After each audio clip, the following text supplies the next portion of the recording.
नमस्कार, मैं हूं सत्यपाल और आप देख रहे हैं CWB हिंदी न्यूज। शक संवत 1946 विक्रम संवत 2081 आज भाद्रपद मास के कृष्ण पक्ष की द्वितीय तिथि और दिन बुधवार है। तदनुसार अंग्रेजी तारीख 21 अगस्त सन 2024। सबसे पहले आज के मुख्य समाचार। हरियाणा में राज्यसभा चुनाव के लिए बीजेपी ने घोषित किया उम्मीदवार, इस चेहरे पर बनी सहमति। हरियाणा में सरकारी नौकरियों की तैयारी कर रहे युवाओं के लिए खुशखबरी, आचार संहिता में नहीं होगी सरकारी भर्ती पर कोई रोक। नौकरी की प्रतीक्षा कर रहे युवाओं के लिए खुशखबरी, 10वीं पास फटाफट कर सकते हैं आवेदन। हरियाणा एसएससी ने जारी किया विभिन्न ग्रुपों की परीक्षाओं का शेड्यूल, जानिए किस दिन होगी किस ग्रुप की परीक्षा। बृजेंद्र सिंह उचाना से लड़ेंगे चुनाव। पूर्व केंद्रीय मंत्री वीरेंद्र सिंह बोले, मैं कांग्रेस हाईकमान से करूंगा पैरवी। शुरू हुई अग्निवीर भर्ती प्रक्रिया, 28 अगस्त तक होगा आयोजन, बताएंगे पूरी अपडेट। IBPS के 4455 पदों पर भर्ती के लिए लास्ट डेट यानी आज 21 अगस्त, जल्द करें आवेदन। खड़गे और राहुल आज जम्मू कश्मीर जाएंगे। फारूक अब्दुल्ला और महबूबा मुफ्ती से मिलेंगे। विधानसभा चुनाव से गठबंधन पर होगी चर्चा। और उत्तर भारत का प्रसिद्ध गोगा मेले मेला हुआ शुरू। गोगा मेले में हर वर्ष आयोजित होने वाले पशु मेला भी हुआ शुरू। और अब खबरें विस्तार से। हरियाणा में एक बार फिर से मानसून की सक्रियता देखने को मिल रही है। ज्यादातर शहरों में बादलबाई देखने को मिली। वहीं बीते 24 घंटों के दौरान बात करें तो 6 जिलों में जबरदस्त बरसात हुई है। सबसे अधिक बरसात हिसार जिले में हुई है। विभाग द्वारा जारी अलर्ट के अनुसार सूबे के 6 जिलों भिवानी, झज्जर, रोहतक, हिसार, सोनीपत और जींद में बरसात की संभावना बनी हुई है। वहीं तेज हवाएं चलने का भी अनुमान जारी किया गया है। साथ ही बात करें रेवाड़ी जिले की तो रेवाड़ी में बारिश के बाद नईवाली चौक पर 3 किलोमीटर लंबा जाम लग गया। अब 26 अगस्त तक हरियाणा, NCR व दिल्ली में मौसम परिवर्तनशील बना रहेगा। इस दौरान प्रदेश के दक्षिणी हिस्सों में बारिश की ज्यादातर गतिविधियां होंगी। बाकी क्षेत्रों में बिखरा वाली हल्की बारिश या फिर बूंदाबांदी होने की संभावना मौसम विभाग ने व्यक्त की है।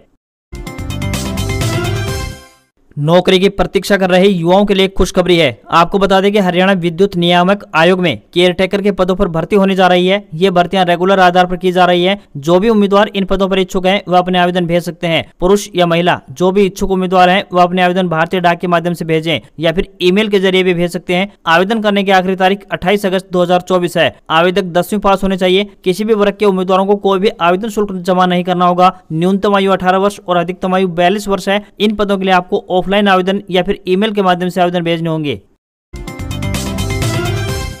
हरियाणा में राज्यसभा उपचुनाव के लिए भारतीय जनता पार्टी यानी बीजेपी ने उम्मीदवार के नाम का ऐलान कर दिया है। उम्मीदवार के चयन को लेकर पार्टी ने चंडीगढ़ में विधायक दल की एक बैठक बुलाई थी, जिसमें सभी विधायकों ने सर्वसम्मति से किरण चौधरी के नाम पर मुहर लगा दी है। बता दें कि किरण चौधरी तोशाम विधानसभा क्षेत्र से कांग्रेस की विधायिका थी और कुछ दिन पहले ही उन्होंने बीजेपी का दामन थामा था। बीते दिन ही उन्होंने विधानसभा स्पीकर ज्ञानचंद गुप्ता को अपना इस्तीफा सौंपा था। कृषि मंत्री कंवरपाल गुर्जर ने इस संबंध में जानकारी देते हुए बताया कि विधायक दल की बैठक में किरण चौधरी को उम्मीदवार बनाए जाने पर सभी ने अपनी सहमति जताई है, जिसके बाद यह फैसला लिया गया है। उन्होंने बताया कि बुधवार को किरण चौधरी राज्यसभा के उपचुनाव के लिए अपना नामांकन पत्र दाखिल करेंगी। हरियाणा में सरकारी नौकरियों की तैयारी कर रहे युवाओं के लिए एक राहत भरी खबर सामने आई है। चंडीगढ़ में विधानसभा चुनाव को लेकर एक प्रेस कॉन्फ्रेंस को संबोधित करते हुए हरियाणा के मुख्य निर्वाचन पदाधिकारी यानी CEO पंकज अग्रवाल ने बताया कि आदर्श आचार संहिता के दौरान सरकारी भर्तियां सुचारू रूप से जारी रहेंगी, यानी कि आचार संहिता भर्तियों में बाधा नहीं बनने वाली है। पंकज अग्रवाल ने बताया कि हरियाणा स्टाफ सिलेक्शन कमीशन यानी HSSC और हरियाणा पब्लिक सर्विस कमीशन यानी HPSC आदर्श आचार संहिता में भी भर्ती के विज्ञापन निकाल सकते हैं। उन्होंने बताया कि इस संबंध में कांग्रेस पार्टी की ओर से शिकायत दर्ज कराई गई थी, उन्हें जवाब भेज दिया गया है। वहीं पंकज अग्रवाल ने बताया कि मतदान के लिए 20,629 पोलिंग स्टेशन बनाए गए हैं। 27 अगस्त तक वोटर्स लिस्ट फाइनल कर दी जाएगी। तो वहीं विधानसभा चुनाव लड़ने वाले उम्मीदवार 40 लाख रुपए तक खर्च कर सकेंगे और साथ ही EVM से विधानसभा चुनाव होंगे।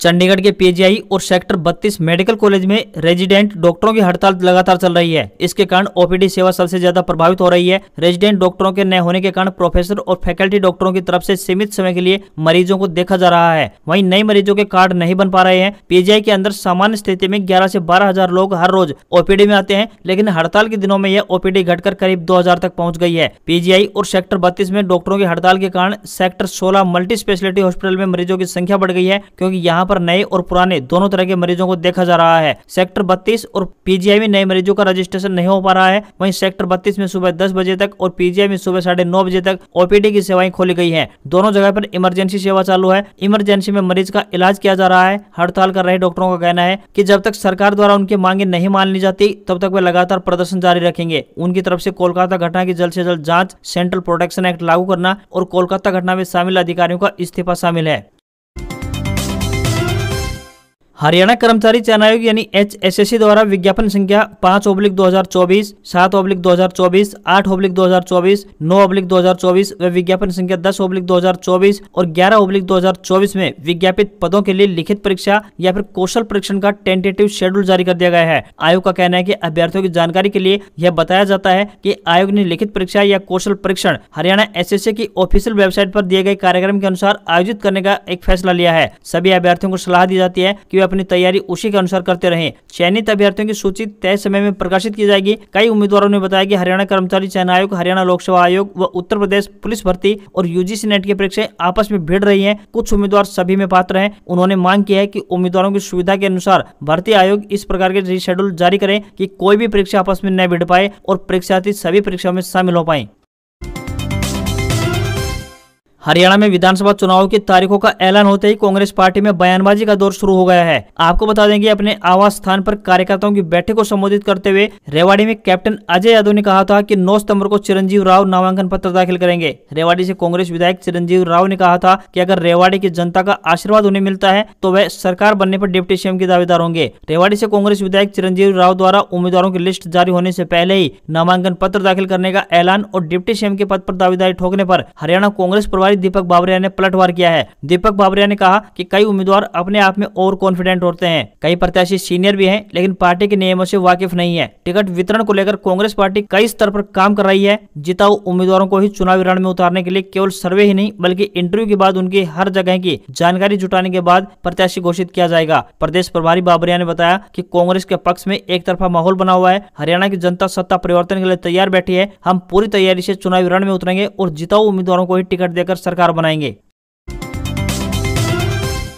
सेना में अग्निवीर की भर्ती प्रक्रिया मंगलवार से प्रारंभ हो चुकी है। यह प्रक्रिया 20 से 28 अगस्त तक चलेगी। 20 अगस्त से शुरू होने वाली इस प्रक्रिया में पहले दिन सिरसा की युवा दौड़े। इसके अलावा आज यानी 21 अगस्त को हिसार और सिरसा दोनों जिलों की युवा भर्ती में शामिल होंगे। हिसार से हांसी और हिसार के युवा शामिल होंगे। वहीं सिरसा से डबवाली और एलनाबाद के युवा शामिल होंगे। वहीं 22 अगस्त यानी कल हिसार और फतेहाबाद जिले के युवाओं की भर्ती की जाएगी। तो वहीं 23 अगस्त को फतेहाबाद और जींद के युवाओं की भर्ती होगी। इसके अलावा बाकी सभी जिलों के अन्य पद के लिए भर्ती 24 अगस्त को आयोजित करवाई जाएगी। इसके बारे में सेना की ओर से हिसार छावनी में पूरी तैयारी कर ली गई है। सिरसा के अतिरिक्त हिसार, जींद और फतेहाबाद के 3100 से अधिक युवा इस भर्ती में शामिल होंगे। यह भर्ती अग्निवीर जनरल ड्यूटी के लिए हो रही है।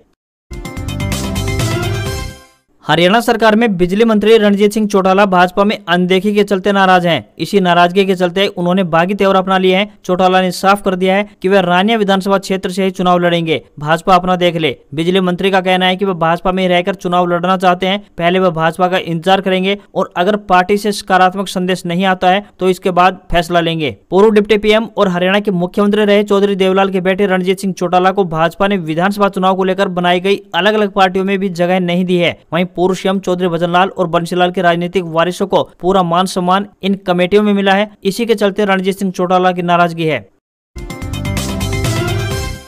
9 में जिला निर्वाचन अधिकारी एवं उपायुक्त धीरेन्द्र खटकड़ा ने कहा कि चुनाव की घोषणा के उपरांत जिले में चुनाव आचार संहिता लागू हो चुकी है। अब 5 सितंबर से 9 फिरोजपुर जिरका पुनाहाना विधानसभा क्षेत्र के निर्वाचन पंजीयन अधिकारी कार्यालय में नामांकन पत्र दाखिल करने की प्रक्रिया शुरू होगी। रविवार यानी 8 सितंबर को अवकाश के दिन नामांकन पत्र नहीं भरे जाएंगे। उपायुक्त ने बताया कि नामांकन पत्र 12 सितंबर तक भरे जा सकते हैं। उम्मीदवार 16 सितंबर को दोपहर 3 बजे तक अपना नाम वापस ले सकते हैं और उसी दिन तीनों विधानसभा क्षेत्रों के प्रत्याशियों को चुनाव चिन्ह भी आवंटित कर दिए जाएंगे। विधानसभा चुनाव के लिए एक उम्मीदवार को सिक्योरिटी डिपॉजिट के तौर पर 10,000 रुपए की राशि जमा करवानी होगी। अनुसूचित वर्ग के उम्मीदवारों के लिए यह राशि 5,000 रुपए होगी। नामांकन प्रक्रिया के दौरान कार्यालय में अपने साथ अधिकतम 4 लोगों को लाने की अनुमति होगी। उपायुक्त ने बताया कि चुनाव खर्च की एक उम्मीदवार के लिए 40 लाख रुपए तक की सीमा निर्धारित की गई है। उम्मीदवार को अपने चुनाव का पूरा लेखा जोखा रखना होगा, जिसके लिए अलग बैंक खाता भी खुलवाना होगा।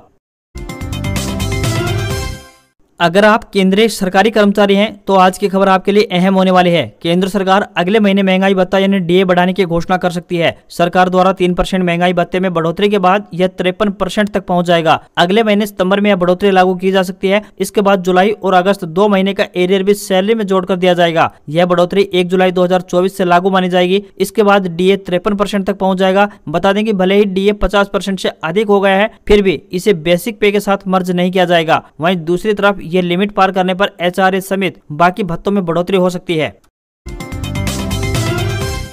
राजीव गांधी महाविद्यालय उचाना में मंगलवार को पूर्व प्रधानमंत्री स्वर्गीय राजीव गांधी की जयंती पर युवा मिलन कार्यक्रम का एक आयोजन किया गया। इसमें मुख्य प्रवक्ता के तौर पर केंद्रीय मंत्री वीरेंद्र सिंह उपस्थित थे, जबकि कार्यक्रम की अध्यक्षता पूर्व सांसद ब्रजेंद्र सिंह ने की। इस दौरान वीरेंद्र सिंह ने मंच से कहा कि देश की जनता गांधी परिवार से स्नेह रखती है। परिवारवाद की बात करने वाले जो लोग हैं उनको इस चीज का डर लगता है कि अगर गांधी परिवार के साथ लोगों का जुड़ाव बढ़ गया तो उनकी राजनीति खतरे में पड़ सकती है। इसलिए भाजपा के लोग बार बार परिवारवाद का बयान देते हैं। वीरेंद्र सिंह ने कहा कि उचाना से ब्रजेंद्र सिंह के चुनाव लड़ने पर किसी तरह का संशय नहीं है। वह अपने 5 से 7 मजबूत साथी को टिकट दिलवाने के लिए कांग्रेस हाईकमान के सामने पैरवी भी करेंगे। आज प्रदेश में कांग्रेस के पक्ष में माहौल है। प्रदेश के 70% से अधिक मतदाता भाजपा के खिलाफ हैं।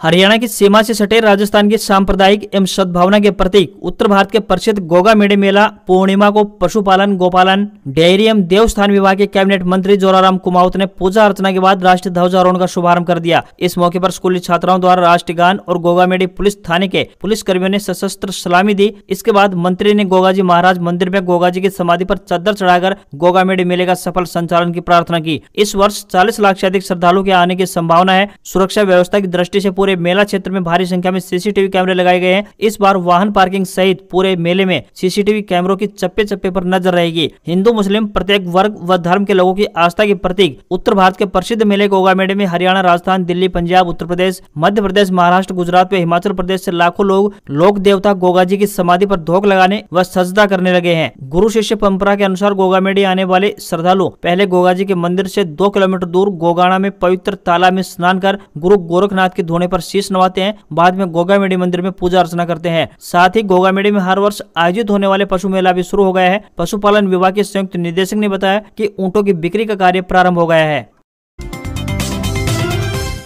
सीमा सड़क संगठन यानी बॉर्डर रोड ऑर्गेनाइजेशन ने सुपरवाइजर के 400 से ज्यादा पदों पर भर्ती निकाली है। इस भर्ती के लिए उम्मीदवार ऑफिशियल वेबसाइट पर जाकर आवेदन कर सकते हैं। एजुकेशनल क्वालिफिकेशन की बात करें तो 10वीं पास होनी चाहिए। साथ ही संबंधित क्षेत्र में ITI धारक होनी चाहिए। आयु सीमा की बात करें तो 18 वर्ष से 27 वर्ष के बीच उम्र होनी चाहिए। सैलरी की बात करें तो 18,000 रुपए से लेकर 56,900 रुपए प्रति माह दी जाएगी। ऑफिशियल वेबसाइट bro.gov.in पर जाकर अप्लाई कर सकते हैं।